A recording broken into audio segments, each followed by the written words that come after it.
Have you? Yeah, I think it's going round because It is. I mean, it's kind of just a cold, but like the worst cold I've ever had. Can't shift it. And Haley had it a couple of weeks ago. And all in your sinuses. Oh no! And I felt like I've been punched in the face. There's no rest. There's no rest with a young family as well. You just kind of, I think you're just topping up the strain of it, and they with the boys going back to school and nursery as well. And like the pain in my face, like the sinus has gone now, but I'm just kind of getting past the headache. As long as I don't lean forward. Like if I bend forward to get anything, my head just explodes. Oh no! Right, I promise I won't lean forward with my squeaky chair this week as well. Have you put some WD-40 on it? No, I won't do anything to it. Trust me. So I just won't move. I'll just be like a statue. That's all right. It was funny that I was editing our first one, and someone would be talking, and I'm like isolating background noises, and it was like, okay, I think Torben was talking. I talked over him a bit, so I was like, I'll cut me out. Yeah, done. And then I played it back. I'm like, oh, there's a weird noise. What's that? That's Rich's squeaky chair. So I had to mute you, and then I listened to it back again. It's like, sounds like someone singing in the distance. And so my brother's wife was singing in the other room, so I had to mute. So I'm having to each time having to go through every single one of us. This podcast presented and found in life. It's a lot more that goes into it that the viewers don't see. Yes, exactly. Oh.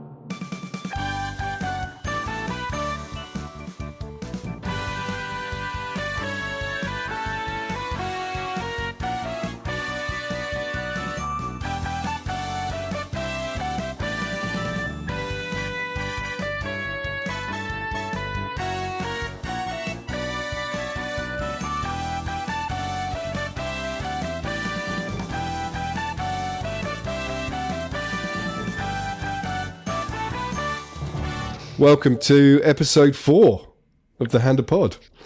Come around fast, I think. And Matt and Torben can't join us today, so I'm joined by the Welsh wonder himself, Mr. Richie Evans. Thank you for having me, Dan. Richard? Nice to see you. Yeah, good. Very well, pal. Thanks. How's your week gone? Good. I was just saying to you before, been a bit sick, bit of a cold, but getting through it and ploughing on as you kind of have to these days. Absolutely, pal. Yeah. Nice. So we're at number 98 in our top 100 players countdown, and 98 brings us a Brazilian legend. But before that, we're going to start talking about right backs. And position that I played a bit during my career, my short and unillustrious playing career. And you were a bit of a defender as well. I played. I was probably a bit of a sweeper. Played quite a bit of right back at points. Nicest position on the park. An old professional footballer once told me. Probably right, I would say as well. Get plenty of time on the ball, can move. You got visions of the pitch when you're moving forward, and a nice position of 1 to 11. I much preferred playing in the centre back or centre mid. I kind of felt more kind of in control of what was going on if I was in the centre. I did feel a bit isolated on the by the sideline. I used to quite like it. I used to find you get a lot of time, get your foot on the ball, could ping a ball down the line, could get a few crosses in. So I quite liked it in terms of a position. But yeah, I know what you mean. You could get quite isolated depending on what team you were playing in, or if you got a jinky left winger up against you as well.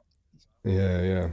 I mean, at the moment, England is blessed with a kind of plethora of world-class right backs, most of which are injured at the moment, but with Trent Alexander-Arnold and Reece James, Kieran Trippier and Kyle Walker, it's, you'd argue to say we've got like all the best right backs in the world right now, wouldn't you? Yeah, I think England probably have. I think the quality and the depth they've got, certainly. And I look back at a few 90s fullbacks for you, Dan, because I know you like your 90s football. So I'll throw in Lee Dixon. Yes. Dan Petrescu. Dan Petrescu. And and my favourite, Danny Mills. Danny Mills, yes, yeah. I remember Danny Mills being quite filthy, for want of a better word. Yeah. I was going to go combative, but I think filthy probably fits his player profile quite well. Not quite Ben Thatcher level, but halfway there, I'd say. I remember absolutely Ben not. Thatcher. I remember hearing he always had to turn down going on Soccer AM because he could never guarantee he wouldn't be able to swear on live TV. That's a great show. Yes. Yeah, that wouldn't surprise me. He was fierce in the tackle and pretty fierce in his all-round game as well, wasn't he, Ben Thatcher? Yeah, but Dan Petrescu we talked about on the Georgie Hadji episode. Great Romania team. So I was having a good chat with Torben about him. He did very well for Chelsea, didn't he, Dan Petrescu? Oh, huge! Was that FA Cup final goal? Was that the one I remember him? That was it against Middlesbrough? Was that the FA Cup final? I remember him driving forward, and was that early on in the game as well? I think. Well, it was. Didn't Di Matteo score after like 4 seconds or something? Oh, it might be Di Matteo. Yeah, you could well be right with that. Yeah. I mean, I hear a lot of chat these days about modern fullbacks and kind of wingbacks and overlapping and how it's such a kind of modern thing. But I was going back through the kind of greatest fullbacks of all time in my research, and as you go back, they're all attacking, and probably very much so. One of the founders of the kind of attacking and fullback I found was Djalma Santos, who was Brazilian right back in the 50s and 60s. Gone right the way back there. Yeah, gone right back there, literally right back. And he won consecutive World Cups with Brazil in 58 and 62. He played in 4, and he had over 400 appearances for 2 different clubs, for Portuguese and Palmeiras, both Brazilian clubs. That's a lot of games, especially back then as well. And he had 98 caps for Brazil. And he was in the World Cup team of the tournament on 3 separate occasions. And there's only 2 other players to do that, in Beckenbauer and Philip Lahm. So, but he was, mate. That's a great stat. Yeah, great stat. But he was known for his attacking style, nickname Moralha, which was the wall, which is actually for his defensive abilities. But he was kind of known as this contributor to the development of the role of the fullback. Took a lot of free kicks, penalties, and kind of known for the long throw. But no way. But yeah, so I think Djalma Santos was a bit of a trailblazing right back, and built in the mould of a lot of modern right backs now. And I think people don't, when people easily are quick to kind of say, oh, look at what they're doing now, they've invented this, but I think people don't often look back to that kind of modern fullback, and it's also that inverted fullback you hear talked about a lot, which I think people think Pep Guardiola invented, but that's happened for many, many years. And my first memories is really of not a right back. Well, he could play right back, but mainly there's a left back in Dennis Irwin.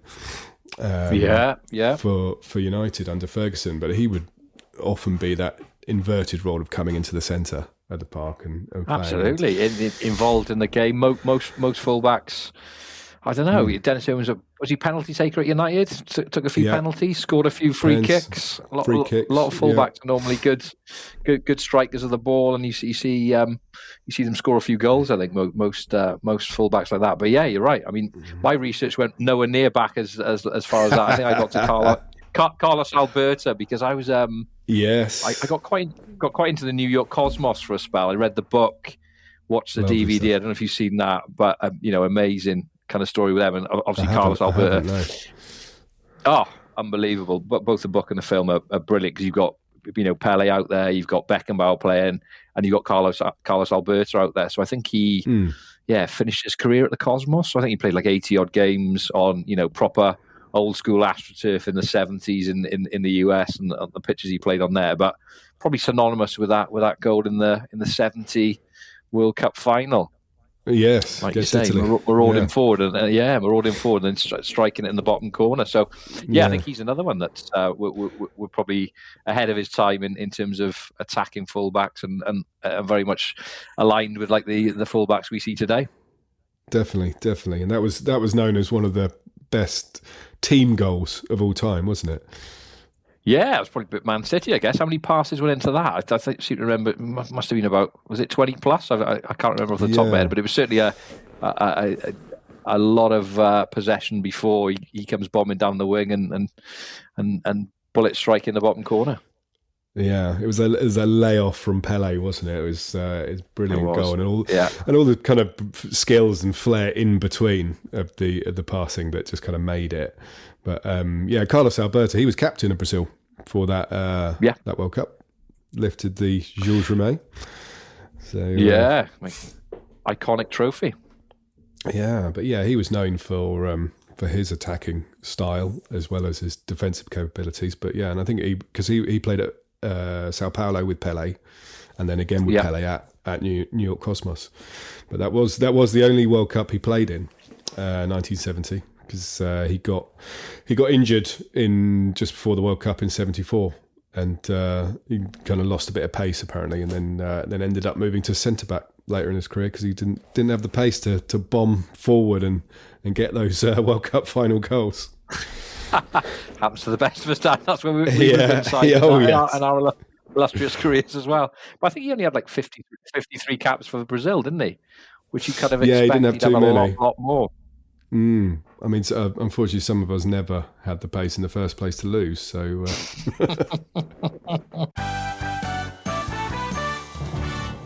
another player I came across, knew of quite well, and up there with one of England's greatest ever right backs. Talking of England, as we did, is Phil Neal, and he's kind of Liverpool legend and has won more titles with Liverpool than anyone else. I mean, him and Gary Neville have probably got many titles between them, but he won 8 league titles with Liverpool and 4 European Cups, and he was the only Liverpool player to play in all 4 of their European Cup wins in the 70s and 80s, which is a huge statistic when you think about how good they were over that period of time. And you look at that trophy haul as well. Some of the teams they were playing against, that's a phenomenal record, isn't it? And I would have thought hundreds of appearances as well for Liverpool.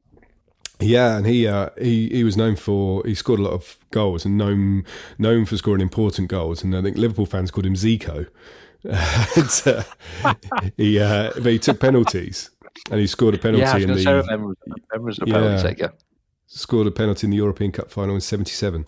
So huge player. Next player I looked at was Gianluca Zambrotta. I'm sure who you remember. Yeah, I mean, massive amounts of appearances, didn't he? I think he played like over 200 times for Juve, 50 odd times for Barcelona, 80 odd times for AC Milan, and 100 caps for Italy. I mean, that's some set of clubs and some appearance record for Italy, and Mr. Consistent in terms of a player. I remember him when we were growing up. Won the World Cup with Italy 2006, and won the Serie A with both Juventus and Milan. So he was always that player you knew when you're kind of looking at defenders. Zambrotta right back. Shooting. Yeah. never not on the team sheet. Yeah. Now here's an interesting one. I think you'll like this. I came across. You may or may not have heard of Manfred Keltz. Manfred Keltz. I've never heard of him. So he won Euro 1980 with Germany, and 69 caps for Germany. Hamburg legend.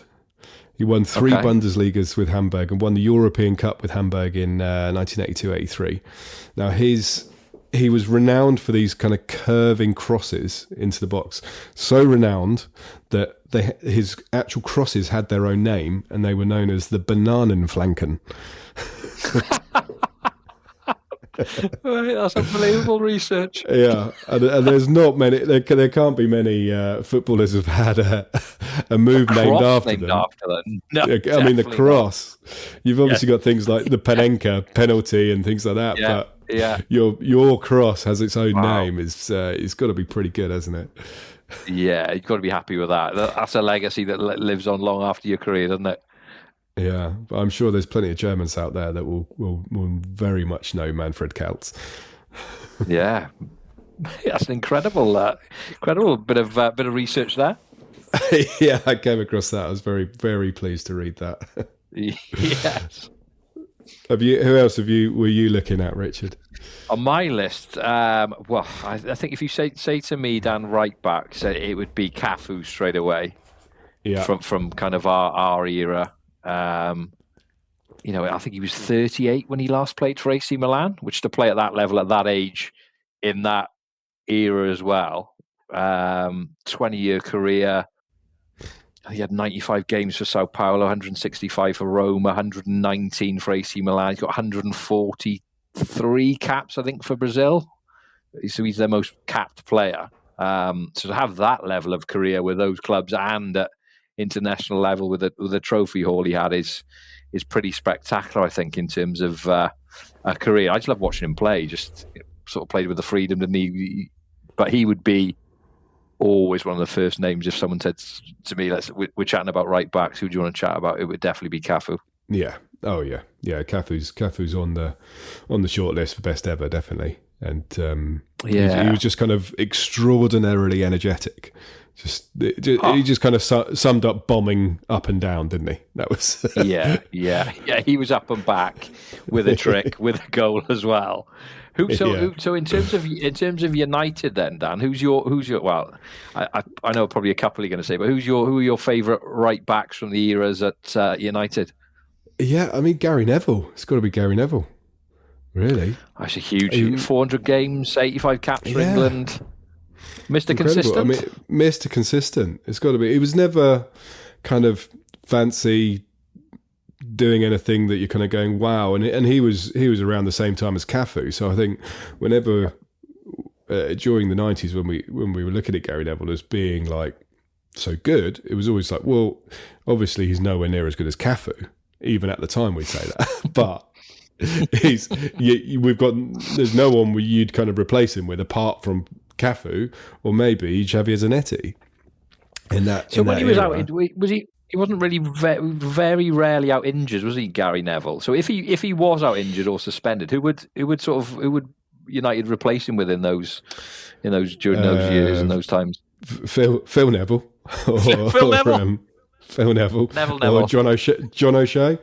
We're coming at right John back. O'Shea, Wes Brown played right back. In the early days, Dennis Irwin left and right. But I think Fergie was a fan of the versatile utility man. So he had loads of those players like O'Shea and Phil Neville who could play left back, right back, defensive midfielder. So he'd often be kind of switching it up. But Gary Neville, he was that partnership he had with Beckham in the late 90s was incredible. It was, and I think, and I've heard people say, I know my cousin who's also a United fan he's very much like Neville wouldn't have been as good as he was without that Beckham partnership because Beckham made it easy for him because all he had to do was just run down the wing and Beckham would just go. Yeah, like I guess they played throughout the youth team together on there as well, like a bit of a telepathic understanding. They both know what they're going to do. Neville's not really going to go past the halfway line and get the ball to Beckham, and he does what he does. Yeah. But watching United and England at that time, it just made you so. It was the kind of only part of the pitch where you wouldn't feel any sort of nerves when we had the ball. Like you knew nothing was going to go wrong on that right hand side of the pitch with Beckham and Neville there. So that was immense.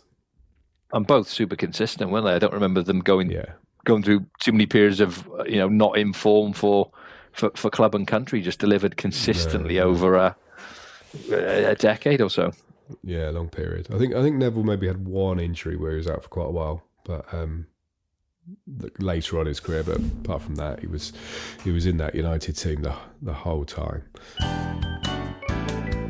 Two main players through that kind of 90s, early 2000s era, right backs, was Javier Zanetti, who I mentioned, and Lilian Thuram. Thuram the same massive amounts of appearances for big clubs as well. Yeah. So physical, quick. Won the World Cup with France in that 98 team and Euro 2000. And he was just that kind of shoe-in at right back for that team. He's just 142 caps for France he's got. Most capped outfield player. Yeah, I mean, that's like, over the period of time he's playing, and he's playing like over 150 games for Monaco, same for Parma, same for Juve, finishes off at Barcelona. Some big teams of those years, and like you say, anything 100 caps is incredible. 142 caps to be that on your game for so long is. But he was in that. He was in the UEFA Cup winning Parma team, wasn't he? He was, classic team. Yeah, great team. throw some names at me from that team. Veron. Was he there at point? Veron. I think Cannavaro. Yeah, Cannavaro. Who was in goal? Was it Buffon? No. Buffon would have been in goal. Yeah, maybe Buffon would have been in goal. Zola, Crespo, Spria. I don't know. They might not have been there at that point. I'm just naming ex-Parma players. All the names. Yeah, I like the sound of all of those. Yeah, Signore's a good one. Yeah, Spria, great one. Dino Baggio. Dino Baggio. Yeah, you nailed it. Some great names. I don't even care if they were in that era. We're not checking it. It'll do. Some Parma Hall of Famers. Yeah, and then like I said, Javier Zanetti, absolute Inter legend.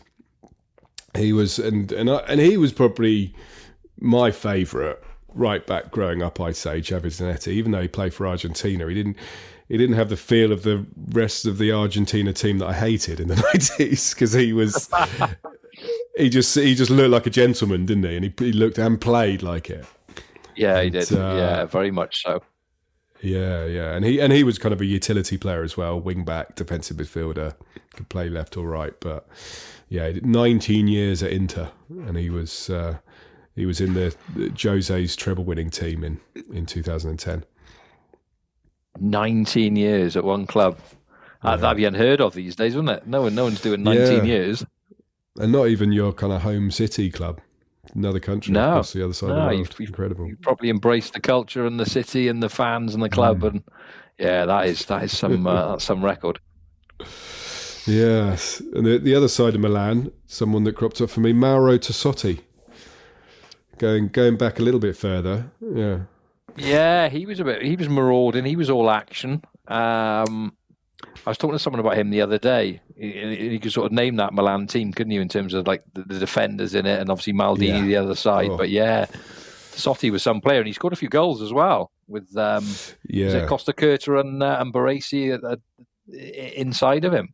Yeah, incredible. Like he played alongside some of the best defenders the world's ever seen. But yeah, three European Cups he won with Milan as their right back, so can't really argue with that. I mean some record, and that was we're showing our ages now, but that was probably pre-Sky. That was aside of Trans World Sport, that was pretty much the only Eurosport, maybe. That was probably the only football you were getting, wasn't it, on a Sunday afternoon? Yeah. Watching some of those teams playing, some world-class players. Oh yeah, incredible. That was the kind of glory days of Serie A. I think we talked about it on the first pod, didn't we? He was part of one of the greatest team at that point, I'd imagine. Oh, hugely, yeah. Yeah, so I was talking about the style of the modern fullback and how Jaume Santos was the founder of it. But when I first started thinking of, where did it first come from, this kind of marauding fullbacks and becoming more part of the team rather than being that kind of rigid right back. And I was thinking of the kind of total football of the Dutch, and came across player Wim Serbia. Don't know if you've heard of him. Wim Serbia? No, I haven't. Wim Serbia. So he was a Dutch right back in the total football era in the 70s. He was their right back for both times they came second in the World Cup in 74 and 78. And he won the European Cup 3 times on the bounce with Ajax, 71, 72, 73. But he was Yeah, he was part of this total football where no player kind of had a strict position, and you all joined in, and every player could do everything. So I'd imagine he was very much a part of the kind of trailblazer into the kind of modern fullback that we see today. I read Johan Cruyff's book, and he talks about the training they did at Ajax and how, exactly like you said there, they would play out of position all the time. So defenders were comfortable on the ball, attackers could defend, vice versa. And it was kind of like, what they're doing now, they were doing 30 years ago at Ajax in terms of the methods and keepers had to be good with the ball at their feet, etc., and things like that. So it's, to win the European Cup 3 times in a row, at any stage is insane. Yeah, but I think they were the team of that era, weren't they? The Cruyffs and the other players that they would have in that starting 11. Yeah, that Ajax team. Yeah, incredible. But I was because I was looking a lot at that Dutch team with because I was looking at Mario Kempes, the previous pod, and he's them beating Holland in '78. But I'd imagine if Holland had won one of those World Cups, especially '78, because Cruyff wasn't there, that those players would have been much more cemented in history and in our minds. Because the fact I hadn't heard of Wim Serbia, I just came across him in my research, and you hadn't heard of him. I'd imagine Dutch people have definitely heard of him, but if they'd have won that World Cup without Cruyff, I'm sure we'd be talking about a lot of those players a lot more. Yeah, absolutely. Yeah, I think with that sort of brand of football they played, and like you say, him as an attacking fullback and marauding out from the back with the ball, and yeah, I think you're spot on there. Another brilliant right back, just Giuseppe Bergomi, who won the World Cup with Italy in 1982. Another Inter Milan legend, spent his entire career at Inter Milan. He was nicknamed Lo Zio, which translates to the uncle, and this was due to his impressive moustache, which he. That's it. No, I was going to say his impressive eyebrows. But he was a hard player, Bergomi. Yeah, Bergomi. Yeah, but he apparently had this moustache from when he was a teenager, even, and he started playing. So. Yeah, that doesn't surprise me. I reckon he'd probably have a really hairy back as well. He sort of looks like that sort of character. But he was old school, proper, no nonsense, right back. None of this marauding stuff. No, he did well. I think he probably typifies the Italians, that like to defend of that era, and very much defending was an art form, wasn't it? As much as the attacking fullback was. Yeah, exactly. So I've got 2 more right backs I wanted to talk about. One of them I'm not sure if we're allowed to talk about anymore, since he's been recently put in prison. It's Dani Alves. Yeah, I scrubbed him off my list. Did you? Yeah. Get off. I mean, I think wow. Yeah, that's some story, isn't it? Yeah, but I mean, to talk about his career, he was a perennial winner, most decorated player in history, 43 titles. Part of Guardiola's incredible Barca team. He won UEFA Cup twice with Sevilla, 6 La Ligas with Barca, 3 Champions League with Barca. He won Serie A with Juventus. He won Liga 1 twice with PSG. 126 caps for Brazil. Never won the World Cup though. Never won the World Cup. 2 Copa Americas, and claim to fame: oldest men's player ever to win the Olympics. 38. Yeah, I was going to say I thought he'd gone to the Olympics. In the back of my mind, I had that, but yeah, I mean, again, winning some major trophies with some massive teams, and probably having a 15-year career, but that's kind of ended in some way, isn't it, with the recent prison sentence. Yes, yeah. So we'll breeze past him, but he's potentially one of the greatest right backs of all time, but. I'm not sure if he's allowed on any list these days, but not in football anyway. He's definitely on some list. But the last player I've mentioned him already because he was one of the only other players other than Jaume Santos to be in the World Cup team of the tournament 3 times. That's Philipp Lahm. Yeah, he was. I remember watching him in his younger days, and he got a bucket load of caps for Germany, didn't he? Yeah. Scored quite a few important caps for Germany. Scored quite a few important goals for club and country. Was he a one-man club? Was he just Munich, or did he play elsewhere? No. Well, kind of yes. He was, but he went on loan to Stuttgart, I think. When he was youth at Munich, but then played the rest of his career at Munich. So, kind of a one club man. But he could play right and left back. But I think he was right-footed. So I've kind of named him as a right back. But yeah, World Cup winning captain 2014 with Germany. Won the treble under Guardiola for Bayern in 2013. And he could also play. He was another one that's like a utility. He could play defensive midfielder as well as right and left back. And I think that's kind of.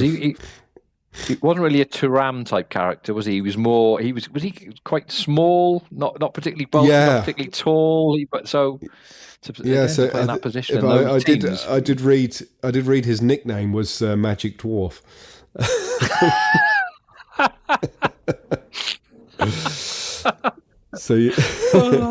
But yeah, very different to like Cafu and Thuram, who are so kind of powerful, but probably more like Gary Neville.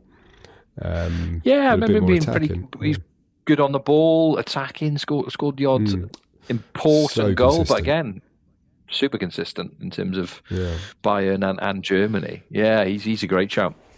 I got one from my club, Swansea City, and he's sort of inducted into the folklore at Swansea. He's a right back called Angel Rangel. Oh yes, and so he sort of came up. So he was sort of marauding, all action, good on the ball, super passionate guy about the city and the club, and he's one of those where I think Roberto Martinez, Graham Jones, were going to watch over in Spain scouting. We're going to watch a game.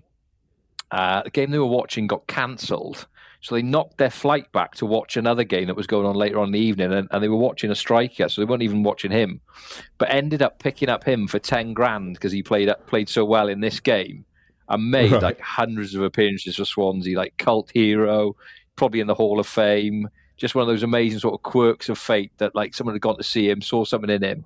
And he was brilliant for Swansea in the Championship and in the Premier League for 8-9 seasons, and it just on a bought for pennies basically in a game that the managers weren't even going to watch. So I love stuff like that where I think he's playing in like the 4th division of Spain, somewhere like that. When it comes to the UK, I mainly remember him from Fantasy Premier League and having him in my team occasionally because he was an attacking defender, so you could get the odd assist from him. Yeah, he was brilliant. So I love him. We'll get him in there. Lovely stuff. So, I mean, out of everyone we talked about, who would you put as your greatest right back of all time? Yeah, I'd have to go probably Cafu. I would say. I loved his style, loved the way he played. Huge amount of games for all the teams he played for. You're not going to be Brazil's most capped outfield player unless you're top quality, are you? So yeah, I'd go Cafu, I think. What about you? Yeah, I think I'd actually agree with you on this one, Rich. It'd probably be between Cafu and Philipp Lahm. I think Lahm was so good for Germany and Bayern, just never really put a foot wrong. And but yeah, Cafu, just memories of a kid. Just Cafu was that player that was just streets ahead of every other right back. He was doing things that you just didn't see any other player do in that position at that time. And he's one of few people that are synonymous with a position as well. Yeah, you say right back and you instantly think of him. Yeah, definitely. As I mentioned earlier, we're moving on to number 97 in our top 100, which is Brazilian and AC Milan legend, Mr. Ricardo Kaka. Now I've got a whole bio to talk about, but I know you actually told me in our pre-show conversations that you had a little story about Kaka. I've got a great story. I'm really intrigued to hear this it. one, aren't you? I'm really excited. So I don't know if I ever told you this story. It's one of my best stories from our time living in Dubai. And Dubai, you came and visited us on numerous occasions as well. So living in Dubai was very much like a little village. So everyone kind of back in the sort of, when were we there, 2006 to 2010. So population wasn't as high as it was now. So yeah, I had quite a few bizarre instances, football wise, playing against people and meeting some pretty high profile players out there. So I was in the flat one Saturday morning, and a good mate of mine who's still out in Dubai now, very very much involved in the football scene out there. He had his own coaching business at the point in time, and he rings me up on a Saturday morning. He's like, "What are you up to?" I'm like, "Not a lot." He's like, "Right, I'm coaching down at Jumeirah Beach Hotel. Bring your gazelles down. We'll have a bit of breakfast. We'll have a bit of a knockabout." So I was like, "Okay, perfect." So I drive down to Jumeirah Beach Hotel with my gazelles in my hand. Wander, have a bit of breakfast. He's like, "Right, we're gonna have a few of the hotel guests. We're gonna give them a $5-a-side." So I was like, right, okay. So he goes, "Who's your favourite player, Kaka or Leonardo?" So I was like, "Well, yeah, probably Kaka." He goes, "Right, $5-a-side. You're on Kaka's team. He's staying at Jumeirah Beach Hotel. I'll go on Leonardo's team. There's like 4 or 5 other hotel guests on either side, and Sam Allardyce is refereeing it."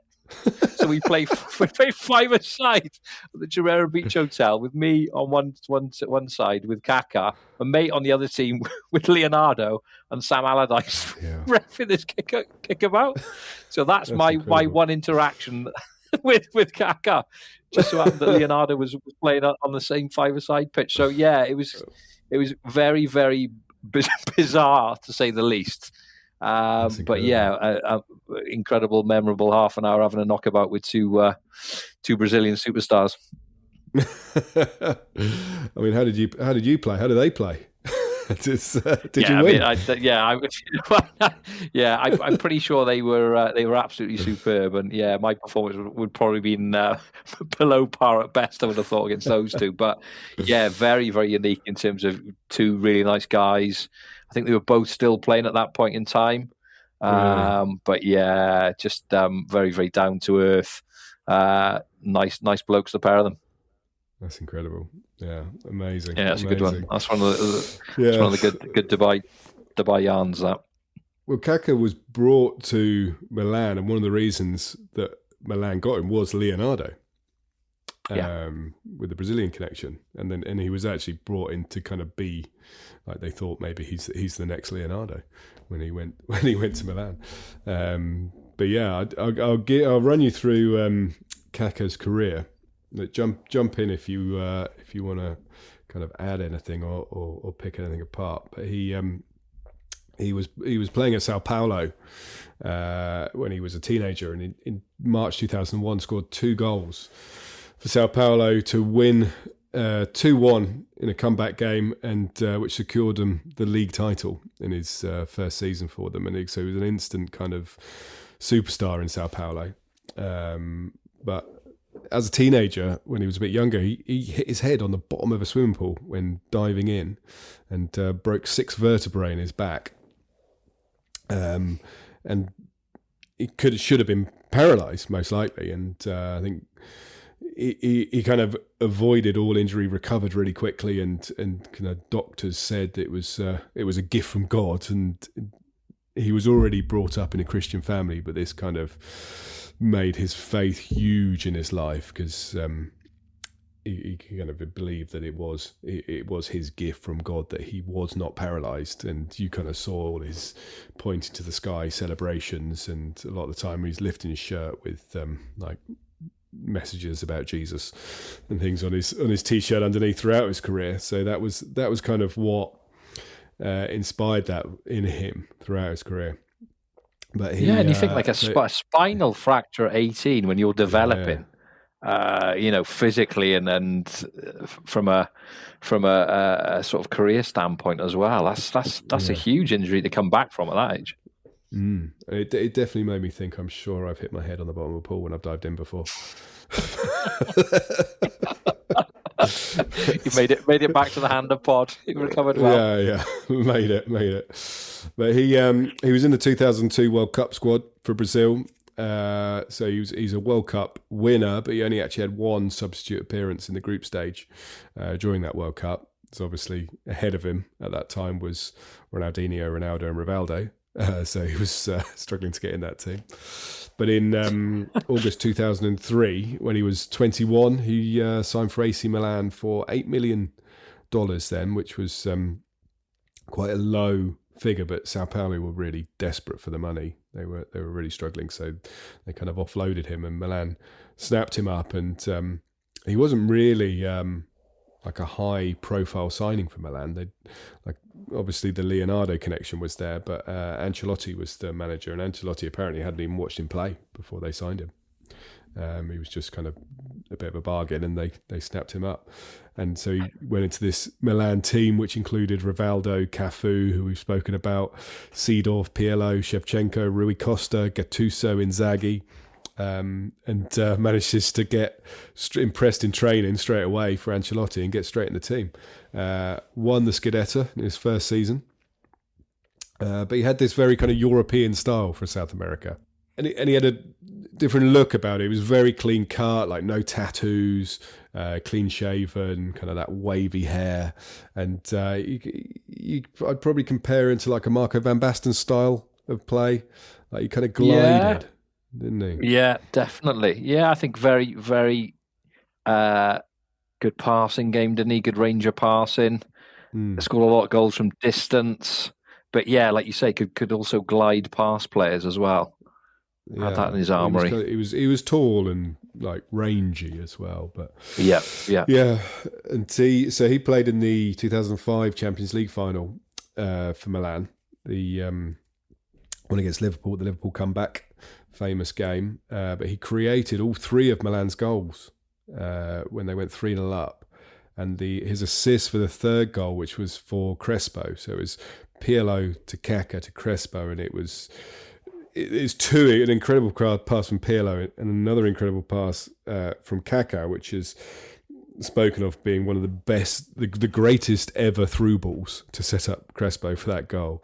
So yeah, I'd recommend going back and having a look at that goal. Yeah, mate. Well, after that, obviously on the losing team that year, but then in 2007 he kind of had redemption to win the Champions League, and he was like player of the tournament really in that season, instrumental. He scored the winner against Celtic in the first knockout round, which I think Kaka calls his, but he says personally that's his greatest ever goal, the one against Celtic. And then he scored 2 goals in the second leg against Man United in the semi-final.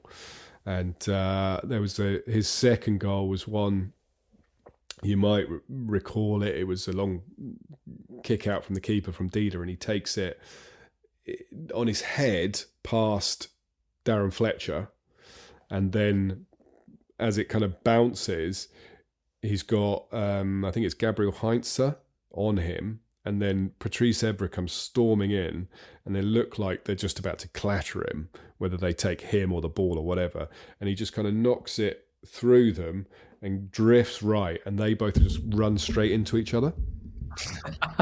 And so Heinze and Evra end up just lying on the floor, and then he just slots it past Van der Sar. Incredible goal, and yeah, I've rated one of like the best ever Champions League goals. And he scored a lot of goals, didn't he, as well? Yeah, he's a good goal scorer. Not kind of like your number 9. He kind of played took up the positions of a number, not really a number 10 or a number 9, but took up more the positions of a number 10. So not kind of an out and out goal scorer, but he scored a decent amount. But he won the Ballon d'Or that year, 2007, and it was he was kind of streets ahead of second and third place of Mrs. Ronaldo and Messi, and that was the last year anyone else won it for the following 10 years. I was going to say, yeah, they've dominated the next decade, haven't they? Dominated after that, yeah. That's amazing that they're second and third for that season. Yeah, incredible. But I saw a picture of the three of them, and they look so young. It's incredible. Like Messi looks like he's like a competition winner or something. The picture, it's hilarious. But he played against Messi in Messi's Argentina debut in a friendly. Right. Okay. At Highbury, and there's this clip I saw of him running past Messi with the ball and just smoking him, and Messi can't keep up with him. I mean, and he's got the ball. And this was this era when he was just at the height of his powers, and but he never really got to that peak powers again. 2007 was kind of the peak. Yeah, because his time at Madrid was also successful. Yeah. So 2009, he went to Madrid, 70 million euros, and he had a really good first season. But that 2009. That transfer window for Real Madrid, they signed Kaka, Benzema, and Ronaldo.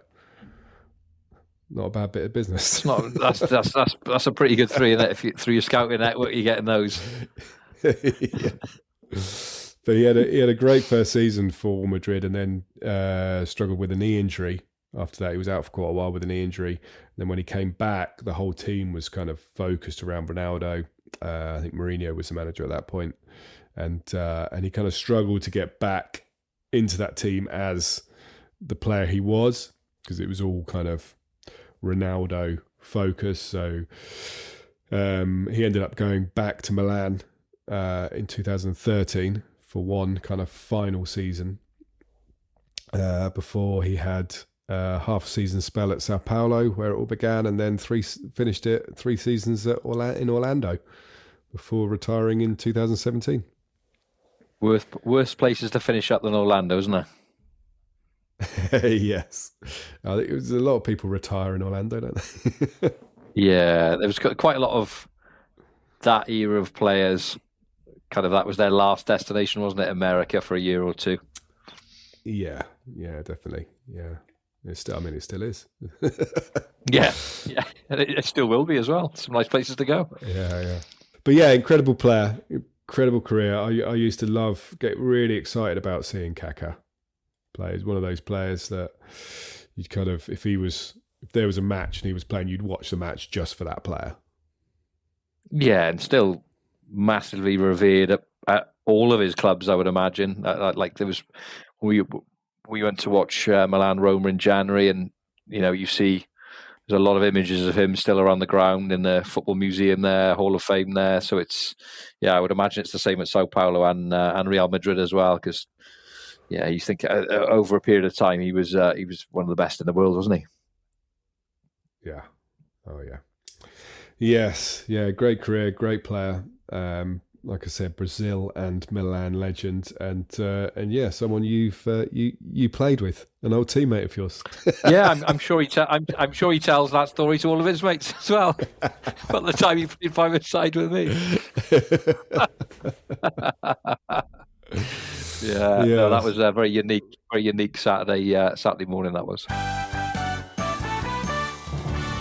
Now I did try and do a quiz with Torben when he was on his own, and it didn't go very well because I think it's better if there's more than one person. So I'm not going to. Is it a right backs quiz or is it a goalkeepers quiz? I did a shirt sponsor quiz with him. Oh, outstanding! Give me a question. Okay, well, I'll just give you. I tried to get him to go through every shirt in a season, every shirt sponsor. It was a bit long and drawn out, but yeah. I'll get you to name a couple. He struggled with Everton's shirt sponsor in the 95 season. He didn't get it. 95. It's got to be NEC, isn't it? No, it's not. Danker. Correct. Well done, Richard. Good knowledge that, Dan, isn't it? Good knowledge. Done. But instead of bear with me. Instead of quiz, I was going to do a little recommendation. Now this is a kind of football nostalgia recommendation, and it's a magazine that I get, and it's called Mondial magazine, and these are the last previous 2 issues. The new one is actually out soon. It should be hitting my doorstep any time, but it's such a good magazine. That was the most recent one, and we mentioned them, Ronaldinho. That's they are. The cover photo, but it's amazing journalism. Who's on the cover of the cult issue there? The cult issue. So, the Wolfman. I can't remember. I think he was a Bulgarian. I can't remember his name. Bulgarian defender who played with Stoichkov. Was he the Wolfman? I've forgotten his name. Is that Tarat? Adel Tarat? Yeah, that is. Tino Aspria. Yeah. The Ogre. Who's the bottom three? Don't recognise him. The Ogre. That's Ramon Riquelme, isn't it? Yeah, I think it is. That yeah. one. And who's the Clogger? Don't know who the Clogger is. I'll have to read it again. I have read it. I've forgotten. That's a great show. What's it called? Mundial magazine. But yeah, it's so nostalgic, and they've got these even kind of smells nostalgic. They've got these pink pages, and they smell like old magazines. It's great, and they've got a podcast, a brilliant podcast as well, Mondial podcast. But thoroughly recommend it. Really kind of knowledgeable and great bunch of guys who make that. Thanks very much for this evening. It's been an absolute pleasure. Very much enjoyed talking. Always good chatting, Dan. Talking tonight. Next episode, we'll be talking about centre backs, and as I live Google because I've forgotten, and George Weah.